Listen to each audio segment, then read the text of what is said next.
Dear Israel, I have been advised by my soliciting man to apologise for a sketch I done there the last day.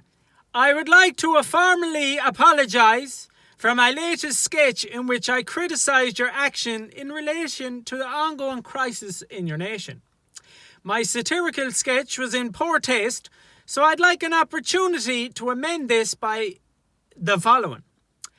I'm sorry that you've had to try Palestinian civilians, including children, in military courts that did not meet international standards.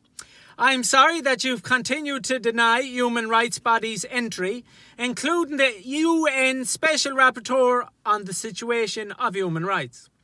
I'm sorry that you've had to continue the illegal blockade on the Gaza Strip, subjecting its citizens to collective punishment and deepening the humanitarian crisis.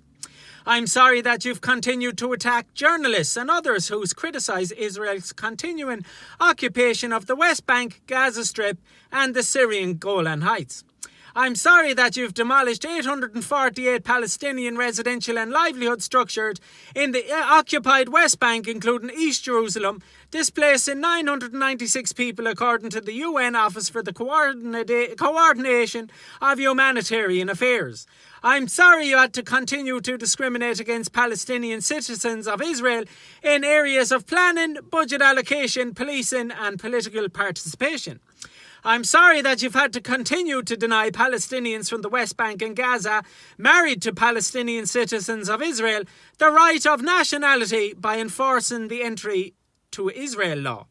I'm sorry that you've denied establishing Arabic schools or funding transport for Palestinian residents to study in Arabic schools in nearby communities that would undermine the town's Jewish character. I'm sorry that Omar Yagi, a baby with a cardiac condition, died in Gaza after Israel denied the family a permit to enter for a scheduled operation on the 25th of May.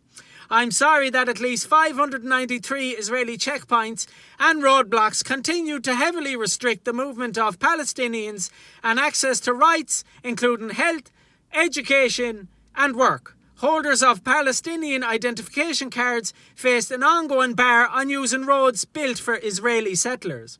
I'm sorry that you've had to resort to methods including beating, slapping, painful shackling, sleep deprivation, use of stress positions and threats against our violence against family members. Once again, I am sorry, Israel, and I will never criticise you again.